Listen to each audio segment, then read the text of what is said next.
Teeth. Oh my God. Trouble with teeth is terrible. I have been in many, many, many bad and difficult situations in my life.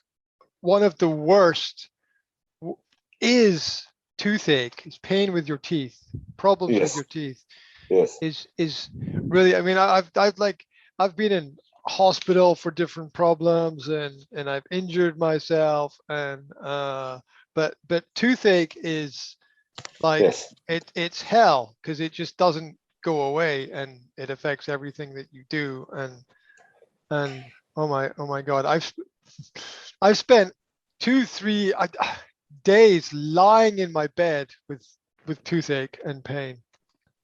That there's not much you can do. Take painkillers, cloves and nutmeg, right? Those are the natural remedies. Nutmeg is it's a it's a spice that people use at Christmas, um, and that can reduce the pain. Otherwise, just like a bottle of whiskey will probably. Yeah. I had problems walking. Let's talk about health, right? I had problems walking for 5 years, right? I had a problem with my back, with my spine, and the only thing that got me through the problem was alcohol. Mm, And that sounds like a really, really, really stupid thing to say, but or to do, but mm, it's actually true. Um, because I had to, you have to live, you have to function, and you have to find a way to live through the pain. mm, And what's the alternative, right? The alternative is that you're in pain and you can't go anywhere and you can't do anything and you can't communicate with people and you lie in your bed and you get more sick. The bed is sometimes the bed is a good place for you when you're sick, but only for a short period of time. You don't want to spend more than 2 or 3 days in bed because your body just. Well, what I mean by the bed thing is that when I hurt my back, or I had this problem, I was told take it easy. Don't do anything. mm. And less leads to less, more leads to more. It's one of those very simple life principles. The more you do, the more you can do. The less you do, the less you will do. And so I had to make a decision between staying at home and being in pain or going out. Mm. So I drank a couple of beers and went out, even though I was in pain. Now, you can argue about the positives and negatives of that, but you have to find a way around it. You have to find what works for you. You have to do something. And I was in a position where I couldn't train because I was in too much pain. I Mm. couldn't train. I couldn't do anything to improve my situation. I was in so much pain. So I just drank alcohol, which obviously has another side effect. You cover you cover one pain with another pain. That's what Mm. alcohol is. Alcohol's a painkiller. It's and the single largest cause of disease in the world as well. Which is why I have me. I like to try to think ethically and Mm. morally. And when I hear people talk about the fantastic Scottish whiskey industry and how wonderful it is, and all I can think about is how many people it kills every year, right? Mm. That's all I can think about, and it's not something to be very proud of. Um, um, so people forget that it was a painkiller in the past. They also forget that it was used to destroy cultures. Alcohol Mm. destroyed the Native American Indians. It destroyed the Aborigines. It destroyed the Maoris. It was used to destroy the Soviet Russian people's culture. You know, you just make the alcohol cheaper than food, and people get drunk. Mm. Now, it's not a bad thing to lose your inhibitions and have a few parties. That's you know, life is for the living, right? But the point is that you have to find a way to kill pain and do whatever works. You know, something to take your mind off what's going on, which is which is anything. It's a mind game. It's a focus. As you said, when you wake up in the middle of the night and you feel pain, you focus on the pain, and then it gets worse. It doesn't mean it's not bad. It's probably bad anyway. But you know, on the other side, on the flip side, it's a sign that you need to do something about something. So pain is the body's way of telling us that there's a problem. So so that's important. And I really sympathize and empathize. You know, as you get older, certain things become more clear. This is a personal perspective from my experience, that a day without pain is very rare. Okay, beyond the age of 30, right? A day that you have in your life where you don't experience any pain is a great day. Mm. Having been through a lot of things in my life, if I can live through 24 hours and not experience pain, then I consider that an absolutely fantastic day. As you know, as we all have to appreciate our health, and we don't, because we're all so busy doing stuff. Sometimes we don't appreciate those elements. But no, it's difficult, especially with toothache, because you don't know if the pain's going to stay or the pain's going to go away, or you have to do something or whatever. So it's an it's an interesting problem, and we don't think enough about our health sometimes. Mm. We don't think, we really don't, we don't prioritize it, which is a giant mistake. You think about all the things we prioritize in life. You know, if you've got, everybody knows, if you've got $1 billion, but you're in pain, Mm. you would very quickly change your, you very quickly give away your $1 billion to not feel the pain. If you've got $1 billion and you've got cancer, for example, you know, you would give away the $1 billion just to get the cancer out of your body. And people forget that in modern medicine is poison, cut, burn. There's a documentary film called Cut, Poison, Burn. It's a documentary film about medicine, and it just shows you how modern medicine deals with problems in a very not balanced way, not really in harmony with the body or with nature. And yeah, pain is difficult thing to process and understand, and it's not just, you know, physical, it's mental as well. It's the whole process of it. And if you look at people like look at what great athletes, you know, train themselves to do, that experience a lot of pain. Think about like a boxer or an MMA fighter or something like that. They train themselves to be able to absorb pain. Or who's the breathing guy, the Wim Hof, what's his name? There's I think he lives in Poland, or the Czech Republic. He's a famous cold water swimmer who swims in cold water lakes and does cold water therapy.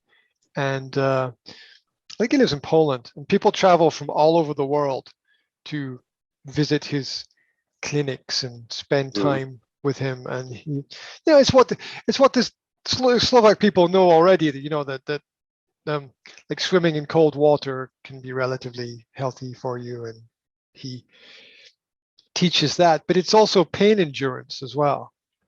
So teaching people how to live through pain and difficult situations. But yeah, a day without pain or disaster is a relatively good day, So, and I think we need to appreciate that.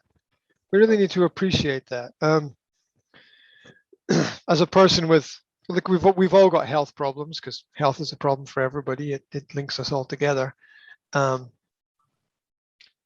as a person with various health problems, I know that if I have a day without a health problem, I'm extremely happy. In the sense that I probably spend, I reckon, 3 days out of 7, I'm in pain. Yeah, 3 days out of every 7, I'm in pain. So if I have a day without pain, or a day without a problem, that's, it's like paradise. Right? No, really, it is. Really, it is. It's absolutely like paradise. So we need to appreciate that. I was looking on, before our session today, I was looking on the internet for some information, and looking for some stuff about business and what's happening in the world. And I was also checking a few web pages of information that that I go to, people that I respect and people that I trust, in terms of, is information true or not? And I was reading this web page. It's called Cutting Through the Matrix. It's run by a man called Alan Watt, who's a Scottish man who lives in Canada.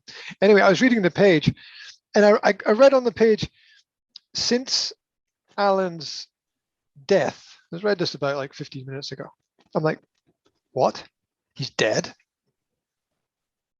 And I read a bit more, and he died in March of this year, and I had no idea.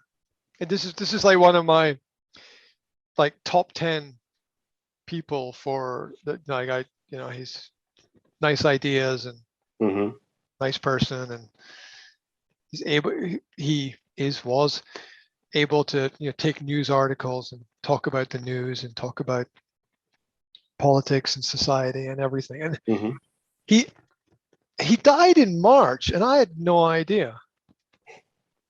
And it shows you the how easily broken we are as people, how fragile we are as people, that tomorrow is never guaranteed. And you got to live and appreciate and enjoy each day as much as you can. So we get over pain, and we get through pain, and we get around pain. And I look at my parents. My parents are, I forget how old, like 75, something like that, years old now. And you can't imagine. I can't imagine what it's like to be 75 and be old and tired and in pain and forgetful, and still be organized and live. I mean, that's really difficult, you know. So like my father had 3 heart operations, and Mm. my mother fell and broke her hip. That happened in April or May. Yeah, which is why I was amazed when within 2 months after my mother breaking her hip, she was back to Mm. normal. But she was in hospital for a week and she had an operation, and then she came out of the hospital, and she was out of the hospital like 3, 4 days after the operation. And she came Mm. home. It's crazy. She was, my parents have this big old house and the bedroom is upstairs. Mm. And she had to go up and down the stairs every day, several times, with a broken hip at the age of 75. I mean, this is Mm.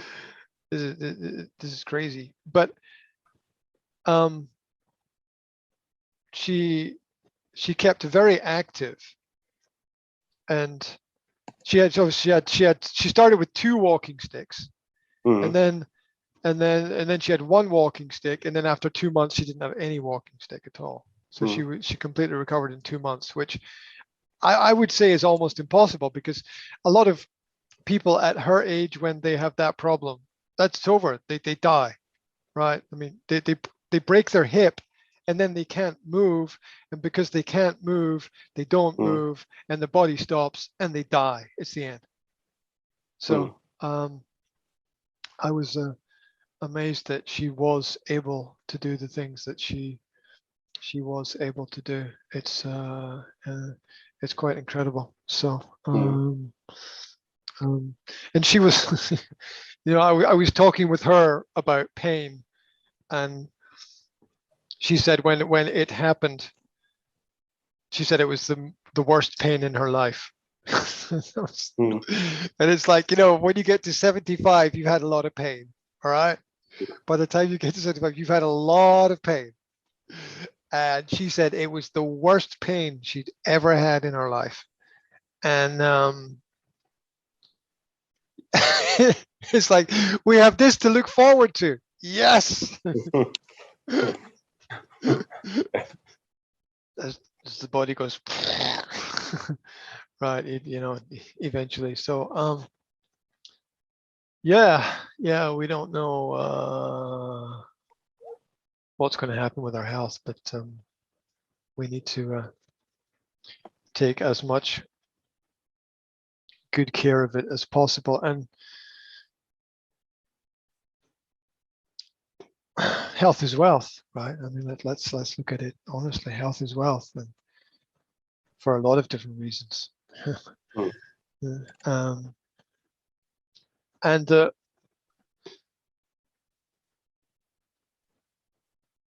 society is designed to keep us unhealthy, and it's not a conspiracy.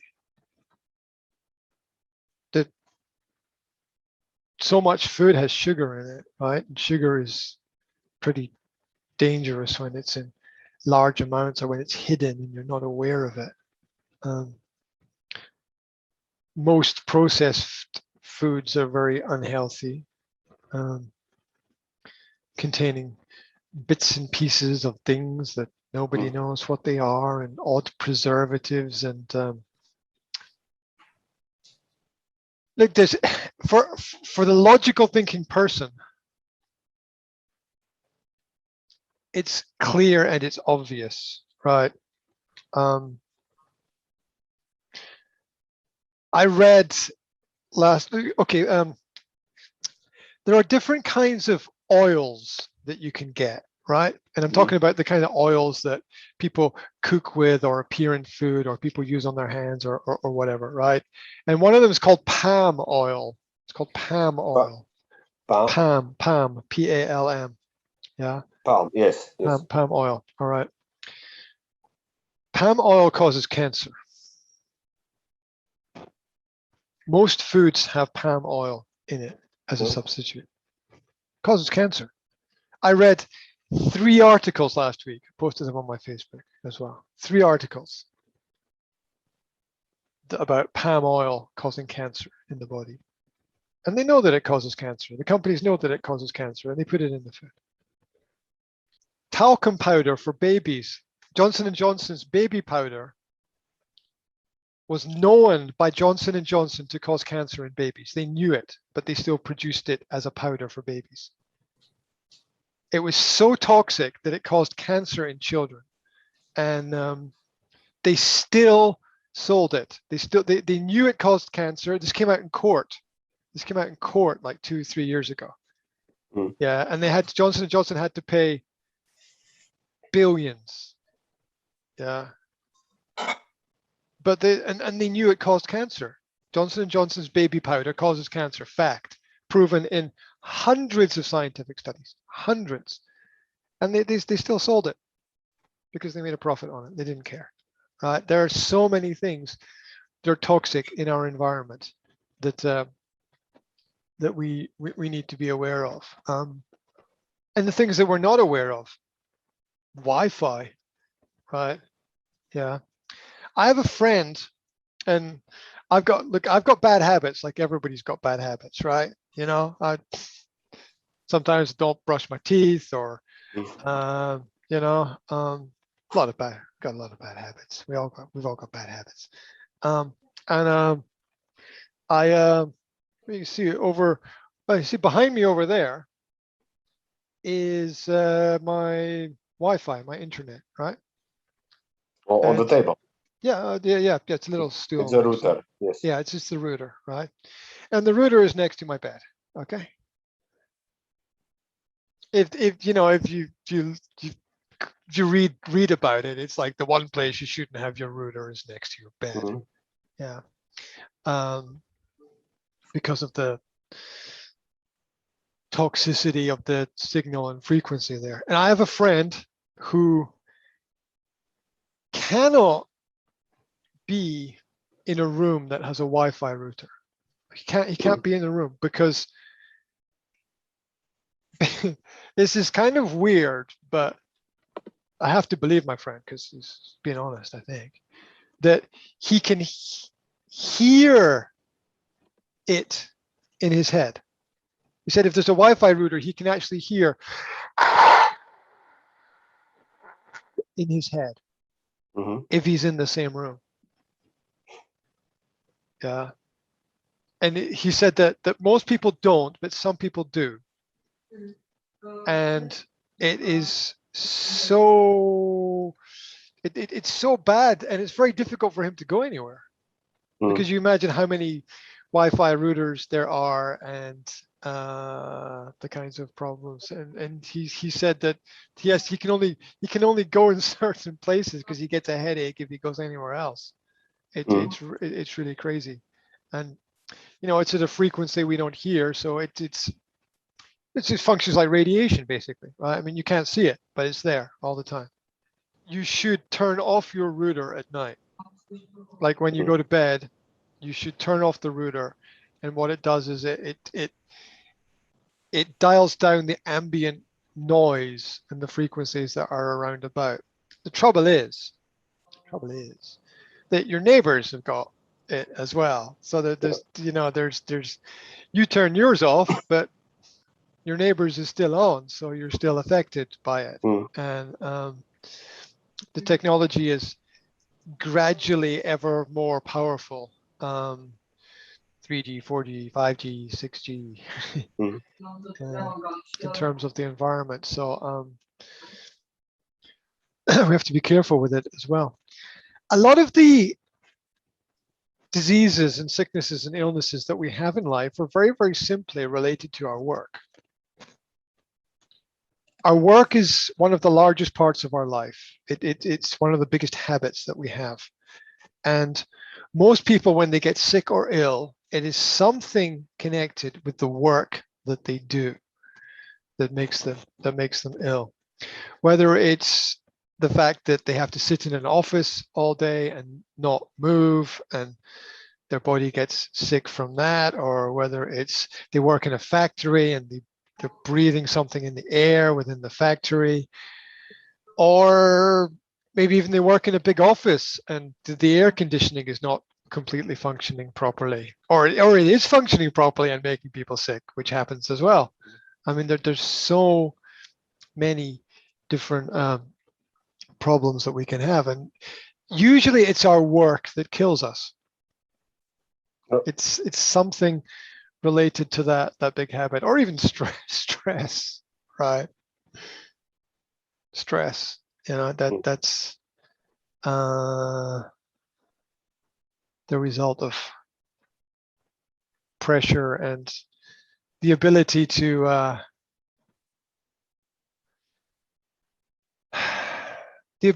live without stress is one of the greatest skills in the world. Nobody focuses on it. Everybody wants to teach you to, I don't know, write perfect essays or something. I don't know, but nobody wants to teach you to live without stress, especially in the modern world. And it's also very much related to happiness as well. The less stress you can have, the more happy you will be. And counterclockwise, the more happier you are, the less stress you will experience. And people forget how important that is. I argue personally that happiness is one of the best goals that we can have. But happiness is a little bit abstract. So I would say that it's really progress. It's progress that makes us happy. So that if we can have progress, then we can then we can be happy. And if we don't progress, we're not happy. Everyone's been in a job where they feel things are not going forward. When you're not going forward, everything is static, and when everything is static, you tend to be, the people tend to be less happy. Static is better than going backwards, right? But it's not as good as going forwards. And that's that's a large part of stress, and that affects people. It affects productivity, affects human relationships. I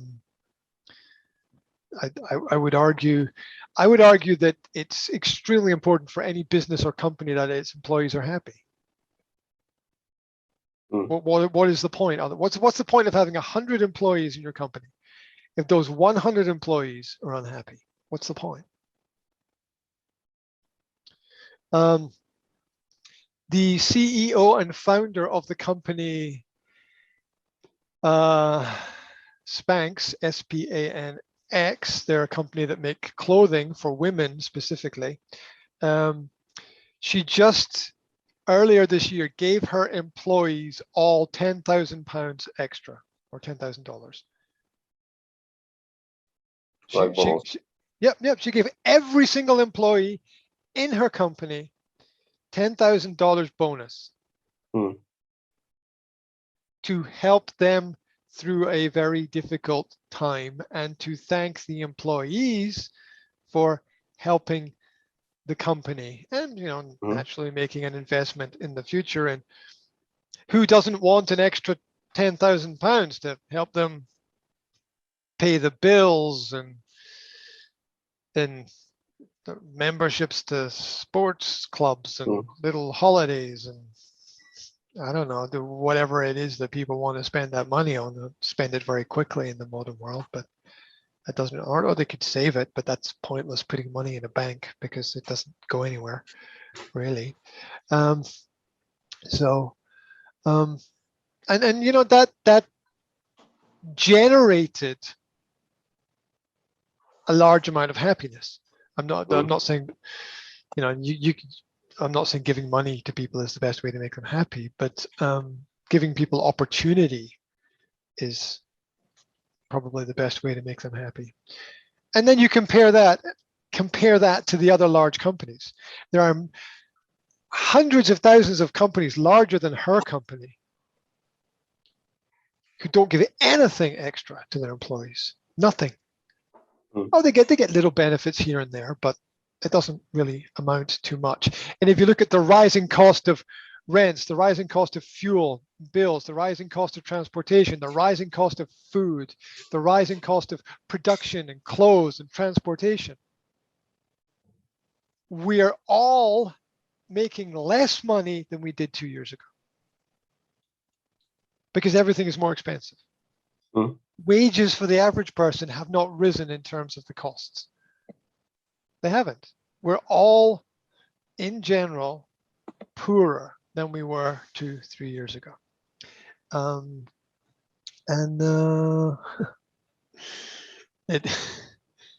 It's sad, really, and that's just more pressure on people. That's more pressure on people. I think that the happy people are the people who learn to live with less and appreciate the things that they have. The grass is always greener on the other side. Things always look like your neighbor's garden always looks better than your garden, right? You know? Yeah. And you're like, oh, that would be nice. Be nice to have that. But you know, the problems and responsibilities and the work that comes with that.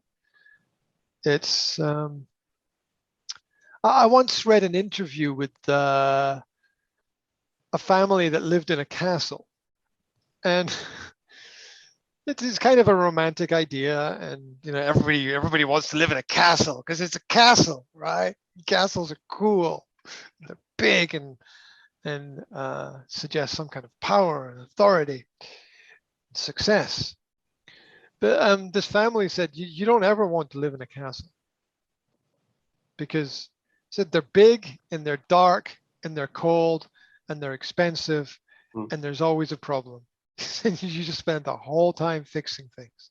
There's always a problem everywhere, you know. So even though it looks good from the outside, it's probably not from the inside. So yeah, gratitude matters, and happiness matters as well. Personally, I think there's a war on happiness. I think that a lot of what people have been forced to do over the last few years has made them quite frustrated, quite unhappy. A lot of people who have not seen any progress. Some people have, some people haven't. Problems are opportunities, right? To go in different directions and do things and make progress, for sure, to change things for the better. But when you force people to do things they don't want, they don't get happy. They don't. And when you tell people where to go and what to do and what to think and what to buy, and you fix everything so that nothing will ever change, that doesn't really promote happiness. And sometimes you have to think that the crazy people have it right, you know? The crazy ones who go and do crazy stuff. The people climbing, the people with one arm climbing Mount Everest, right? Right. The people attaching rockets to their wheelchairs, right? You know, the